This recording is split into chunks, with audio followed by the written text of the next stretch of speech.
500 টাকায় এখন 10 MBps internet পাওয়া যাবে। এই খবরটা শোনার পরে প্রাথমিকভাবে সবাই বেশ এক্সাইটেড ছিল। নেট দুনিয়া জুড়ে সবাই বলাবলি করছিল, বাহ বেশ দারুণ উদ্যোগ।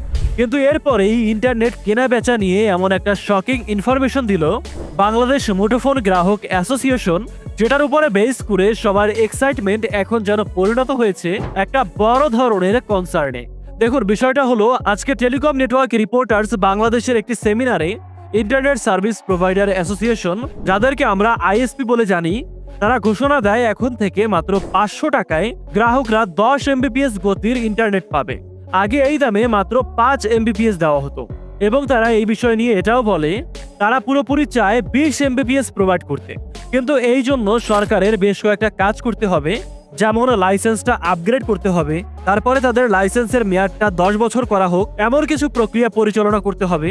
এছাড়া বিনিয়োগকারীরা যাতে ইন্টারনেট সেক্টরে আরো টাকা ঢালতে আগ্রহী হয়, সেজন্য সহজ শর্তে ঋণ, এরকম কিছু ব্যবস্থাও নিতে হবে। তো এখন 500 টাকায় 10 MBps পাচ্ছি আমরা, যেখানে আমরা আগে পেতাম 5 MBps। বিষয়টা শুনতে কিন্তু ভালোই লাগছে, কিন্তু এখানে টুইস্ট আনে বাংলাদেশ মুঠোফোন অ্যাসোসিয়েশন। কিছুক্ষণ পরেই তারা জানায় এই ঘোষণাটা হচ্ছে পুরোপুরি প্রতারণা। চলুন জেনে নেই কিরকম। গ্রাহক অ্যাসোসিয়েশনের সভাপতি মহিউদ্দিন আহমেদ বলেছেন, তারা আশা করেছিলেন সর্বনিম্ন গতি হবে 20 MBps এবং সর্বোচ্চ দেওয়া হবে 100 MBps, কিন্তু 10 MBps দেওয়া হলে গ্রাহকরা অনেক কম সেবা পাবে। এখন প্রশ্ন হলো, কেন এই সিদ্ধান্তকে অন্যায্য বলা হচ্ছে? তাদের দাবি হচ্ছে, প্রথমত সরকার ইন্টারনেট সেবার খরচ কমিয়েছে। তারা সাবমেরিন কেবলের ব্যান্ডউইথের দাম কমিয়ে ফেলেছে এবং সেই দামটা প্রায় 10% কমানো হয়েছে। এছাড়া যে ভ্যাট ছিল, সরকার ইন্টারনেটের উপরে সেই ভ্যাটও 5% কমিয়ে এনেছে। ফাইবার সংযোগের জটিলতাও তারা সহজ করে দিয়েছে। তো এর ফলে ইন্টারনেট কোম্পানিগুলোর খরচ কিন্তু কমেছে। তাহলে গ্রাহকদের কেন বেশি গতি দেওয়া হচ্ছে না? দ্বিতীয়ত, তারা আরো একটা শকিং ইনফরমেশন শেয়ার করেন।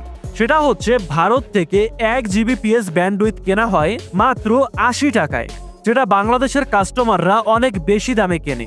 ফর এক্সাম্পল, বাসা বাড়িতে 1 Gbps ইন্টারনেট কিনতে হলে 10,000 থেকে 30,000 টাকা খরচ করতে হয় এবং কর্পোরেট সেক্টরে সেটা 50,000 থেকে লাখ খানেকে চলে যায়। তো কত বড় ডিফারেন্স চিন্তা করতে পারেন? কোথায় 80 টাকা আর কোথায় হাজার লাখ টাকা। যদিও অনেক জায়গায় কর্তৃপক্ষরা বলে এই জায়গায় অনেক ট্যাক্সের হিসেব নিকাশ আছে, নানা রকম জটিলতা তারা তুলে ধরে, কিন্তু তাই বলে এত ডিফারেন্স?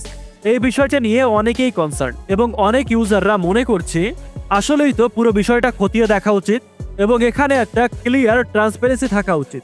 কেন এত বিস্তর ফারাক? তো এই কারণেই গ্রাহক অ্যাসোসিয়েশনের দাবি, 500 টাকায় 10 MBps এটা আসলে ঠিক না। এখানে আরো বেশি স্পিড দেওয়া উচিত। যদি এটা কার্যকর করাই হয়, তাহলে এটা একভাবে ঠকানো হবে কাস্টমারদের। তো এই পুরো ঘটনা শেষ পর্যন্ত কোথায় গিয়ে ঠেকে, সেটা এখন অপেক্ষা করে দেখার পালা। আর এই পুরো বিষয় নিয়ে আপনার কোনো মতামত থাকলে কমেন্টে লিখে জানাতে পারেন।